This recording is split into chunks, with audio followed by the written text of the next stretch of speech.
இளைஞர்களுக்கு ஊக்கம் அளிக்கக்கூடிய முதல்வர் படைப்பகம் முதல்ல சென்னையில தான் தொடங்கப்பட்டது. அதுவும் நம்முடைய முதலமைச்சர் அவர்களுடைய தொகுதியிலே கொளத்தூரிலே அது தொடங்கப்பட்டது.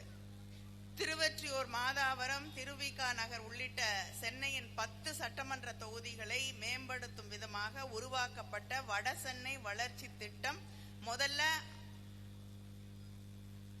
1000 கோடி மதிப்பீட்டில் தொடங்கப்பட்டு இப்பொழுது 6000 கோடி வரையிலே திட்டங்கள் விரிவுபடுத்தப்பட்டிருக்கிறது. இது அத்தனையும் செய்து தந்திருப்பது நம்முடைய திராவிட மாடல் ஆட்சி. ஆனா எதிரணியில இருக்கக்கூடியவர்கள் டெல்லியில பட்ஜெட் போட்டாங்க.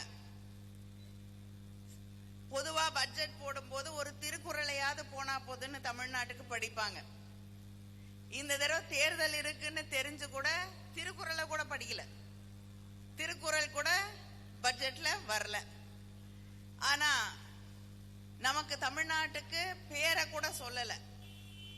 ரயில்வே பட்ஜெட், நம்ம எத்தனையோ கோரிக்கைகளை வைத்திருக்கிறோம். ரயில்வே பட்ஜெட்ல மகாராஷ்டிராக்கு எவ்வளவு கொடுத்திருக்காங்க?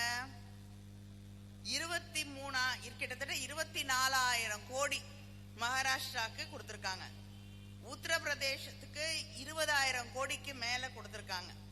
குஜராத்துக்கு, ஏன்னா குஜராத்துக்கு தான் எல்லாமே போகும், டெல்லியில இருந்து நேரா எல்லாமே குஜராத்துக்கு தான் போகும், 17,000 கோடிக்கு மேல அவங்களுக்கு கொடுத்திருக்காங்க. தமிழ்நாட்டுக்கு 7,000 கோடி. அதுவும் எத்தனை நாள் ஆகும் நிறைவேற்றுறதுக்குன்னு நமக்கு தெரியாது. பட்ஜெட்ல நம்ம பேரே இல்ல, தமிழ்நாட்டுடைய பேரே ஒன்றிய பட்ஜெட்ல கிடையாது. நம்ம பிள்ளைங்களுக்கு வர வேண்டிய நிதி,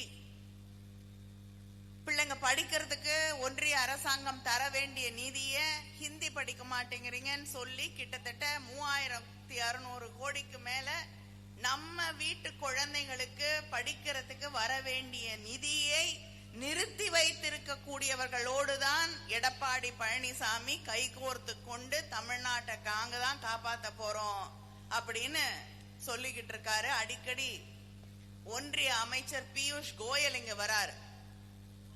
அடுத்த முறை இந்த பக்கம் வந்தாருன்னா கேளுங்க, அந்த 3600 கோடியை முதல்ல கொடுத்துட்டு அப்புறமா தமிழ்நாட்டுக்கு வாங்கன்னு சொல்லுங்க. ரயில்வே பட்ஜெட்ல எங்களுக்கு நியாயமா கொடுக்க வேண்டிய பணத்தை கொடுத்துட்டு அதுக்கப்புறம் தமிழ்நாட்டுக்கு வாங்கன்னு சொல்லுங்க. சமஸ்கிருதம் படிக்கிறதுக்கும் ஹிந்தி படிக்கிறதுக்கும் ஆயிரக்கணக்கான கோடிகளை ஒதுக்குறீங்களே, தமிழ் படிக்கிறதுக்கு பணமே கொடுக்க மாட்டேங்கிறீங்களே, அதை கொடுத்துட்டு தமிழ்நாட்டுக்கு வாங்கன்னு சொல்லுங்க. தமிழ்நாட்டிற்கு தொடர்ந்து வஞ்சனைகளை செய்து கொண்டு, அது மட்டும் இல்லாமல் இங்கே இருக்கக்கூடிய மத நல்லிணக்கத்தை, நாட்டில் இருக்கக்கூடிய மத நல்லிணக்கத்தை கெடுக்கக்கூடிய வகையிலே ஒவ்வொரு முறையும் சட்டங்களை இயற்றி, இந்த தமிழ்நாட்டில் நமக்கு நிறைய தெரியும், பல சிறுபான்மை நிறுவனங்களின் வழியாக பள்ளிக்கூடங்கள் கட்டியிருக்காங்க, கல்லூரிகள் கட்டியிருக்காங்க, வயது முதிர்ந்தோர்களுக்கு ஆன அவங்க தங்கக்கூடிய விடுதிகளை கட்டியிருக்காங்க, பெற்றோர் இல்லாத குழந்தைகள் தங்கக்கூடிய விடுதிகளை கட்டியிருக்காங்க. இதெல்லாம் மக்களுக்கு பயன்படக்கூடிய வகையிலே எத்தனையோ சேவைகளை செய்திருக்கிறார்கள். அவங்களுக்கு வெளிநாட்டிலிருந்து வரக்கூடிய நிதியை தடுத்து நிறுத்தக்கூடிய வகையிலே தமிழ்நாட்டு மக்களுக்கோ இந்தியாவில் இருக்கக்கூடிய மக்களுக்கோ பயன்படக்கூடிய அந்த நிதியை நிறுத்தக்கூடிய வகையிலே நாங்க கேட்கிற கேள்விக்கெல்லாம் நீங்க பதில் சொல்லி எங்களுக்கு பிடித்த விதமாக பதில் சொன்னாதான் நீங்க நிதியை கொண்டு வர முடியும். இல்லைன்னா அந்த நிறுவனத்தோட அத்தனை சொத்தும் எங்களுக்கு தான் சொந்தம் என்று சொல்லக்கூடிய வகையிலே ஒரு மிக மோசமான சட்டத்தை கொண்டு வந்திருக்க கூடியவர்களோடுதான் எடப்பாடி பழனிசாமி அவர்கள் சிறுபான்மையினருக்கு எதிராக, சமூக போராளிகளுக்கு எதிராக கொண்டு வந்திருக்கக்கூடிய சட்டத்தை தான் ஆதரித்து கைகோர்த்து கொண்டு நிற்கிறார் எடப்பாடி பழனிசாமி. நமக்கு நிதி கொடுக்காதவங்க, தமிழுக்கு எதிராக நிற்கக்கூடியவர்கள், தமிழ்நாட்டு பிள்ளைகளுக்கு எதிராக இருக்கக்கூடியவர்கள், இவங்க அத்தனை பேரும் ஒரு சேர்ந்து ஒரு கூட்டணி அமைத்திருக்கிறார்கள். அவர்களுக்கு தமிழ்நாட்டிலே ஒரு பிடி மண் கூட உங்களுக்கு கிடையாது என்று சொல்லக்கூடிய தேர்தல் இந்த தேர்தல். அடிக்கடி நம்ம முதலமைச்சர் சொல்றாங்க, இது தமிழ்நாட்டுக்கும் டெல்லிக்குமான தேர்தல், தமிழ்நாட்டுக்கும் என்டிஏவுக்குமான தேர்தல், திமுகவுக்கான தேர்தல் இல்லை. ஏன்னா தமிழ்நாட்டின் சுயமரியாதை, தமிழ்நாட்டின் உரிமைகள், தமிழ்நாட்டு பிள்ளைகளுடைய எதிர்காலம், இது அத்தனையும் காப்பாற்ற வேண்டிய தேர்தல் என்பதை நாம் உணர்ந்து கொள்ள வேண்டும். எடப்பாடி பழனிசாமி தேர்தல் அறிக்கையில எதை கொடுத்தாலும் நீங்க படிக்கவும் மாட்டீங்க, ஏன்னா நிறைவேற்ற மாட்டாங்கன்னு உங்களுக்கு தெரியும். நான் எல்லா இடத்துலயும் ஒரு கேள்வி கேட்கிறேன், யாருமே பதில் சொல்ல மாட்டேங்கிறாங்க. 2016 அதிமுக ஒரு தேர்தல் அறிக்கை வெளியிட்டுச்சு. அந்த தேர்தல் அறிக்கையில 27வது பக்கத்துல 31வது இதுல அறிக்கையாக வாக்குறுதியாக அவங்க ஒண்ணு சொல்லி இருந்தாங்க. என்ன?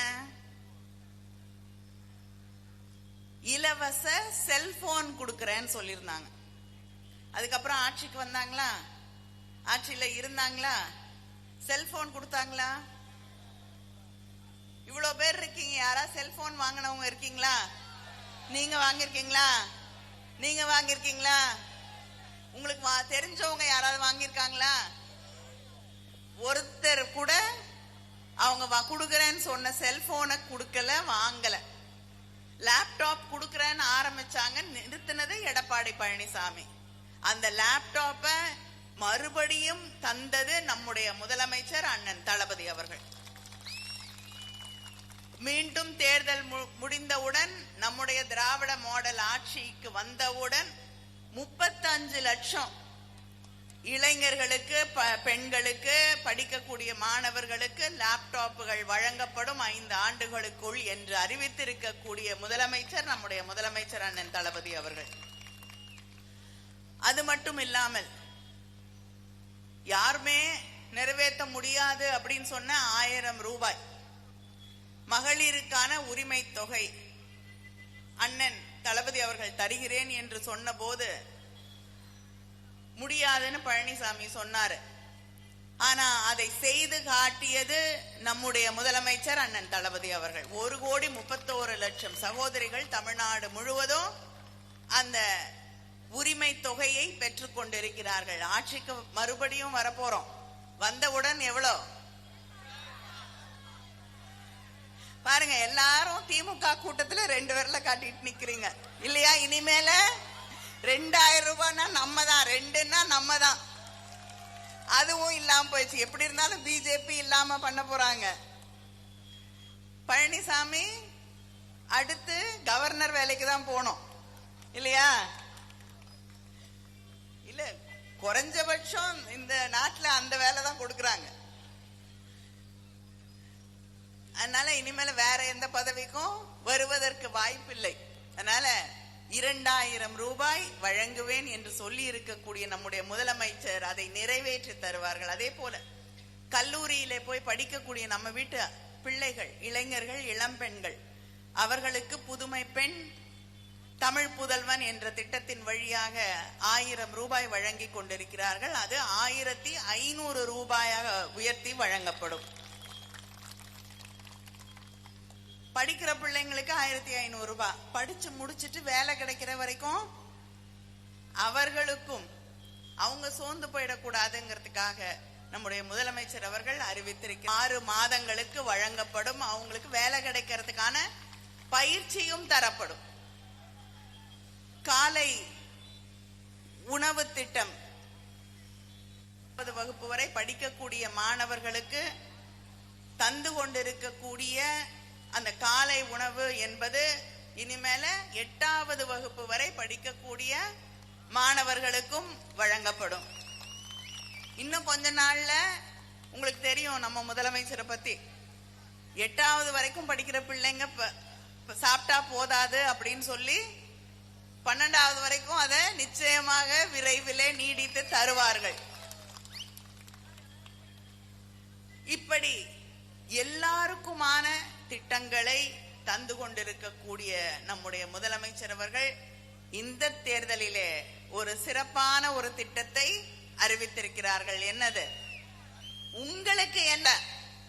உங்களுக்கு என்ன வேணுமோ போய் வாங்கிக்கோங்க. வீட்டுல ஃப்ரிட்ஜ் இருந்தா திருப்பி ஒரு ஃப்ரிட்ஜ் கொடுத்தா வேஸ்ட் இல்லையா? அதனால ஃப்ரிட்ஜ் இருக்கா, சரி வேண்டாம், வாஷிங் மெஷின் வாங்கிக்கோங்க, மைக்ரோவேவ் வாங்கிக்கோங்க. உங்களுக்கு என்ன தேவையோ அதை நீங்கள் வாங்கி கொள்ளலாம். எல்லாமே இருக்குன்னா பெரிய ஃப்ரிட்ஜ் வேணுமா, இந்த ஃப்ரிட்ஜை கொடுத்துட்டு பெரிய ஃப்ரிட்ஜ் வாங்கலாம், இந்த டிவியை கொடுத்துட்டு பெரிய டிவி வாங்கலாம் என்று அந்த சாய்ஸ் அதை உங்கள் கைகளிலே தந்திருக்க கூடியது நம்முடைய அண்ணன் தளபதி அவர்கள். இப்படி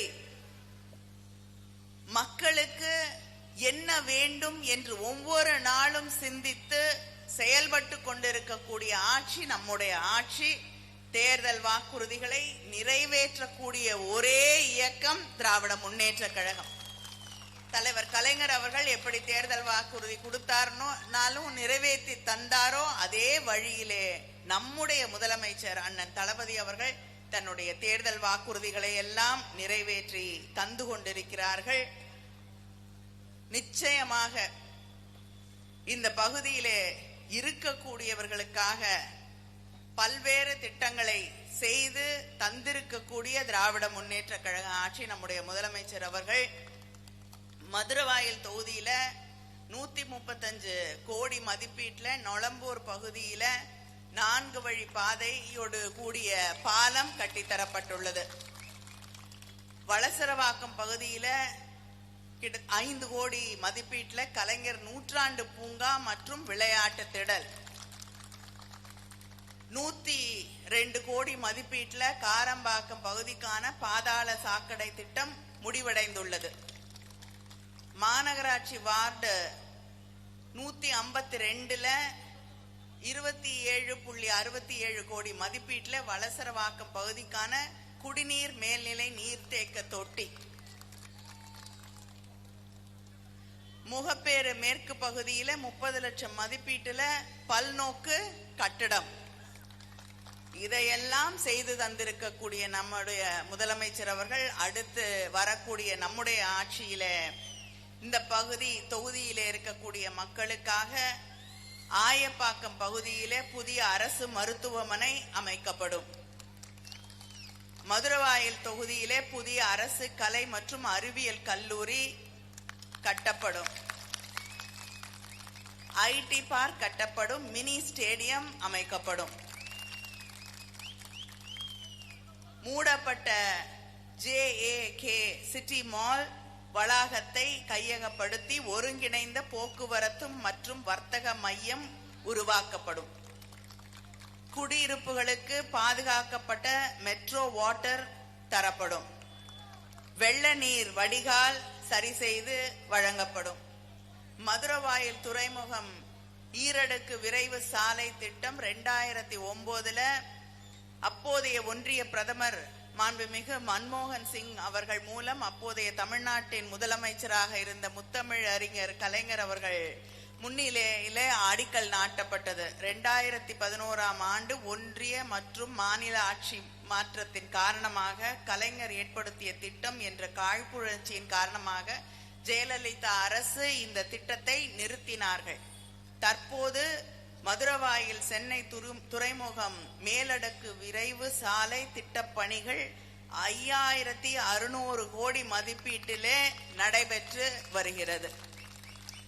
அதனால எந்த திட்டத்தை யார் நிறுத்தினாலும் மக்களுக்கான திட்டம் என்றால் அதை நிறைவேற்றி தரக்கூடிய முதலமைச்சர் முத்துவேல் கருணாநிதி ஸ்டாலின்.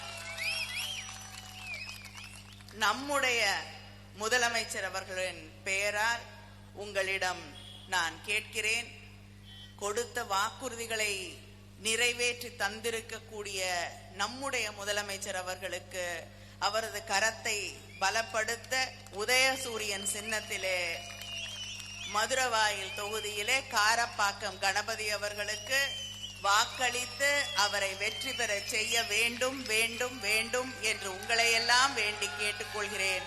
நன்றி, வணக்கம்.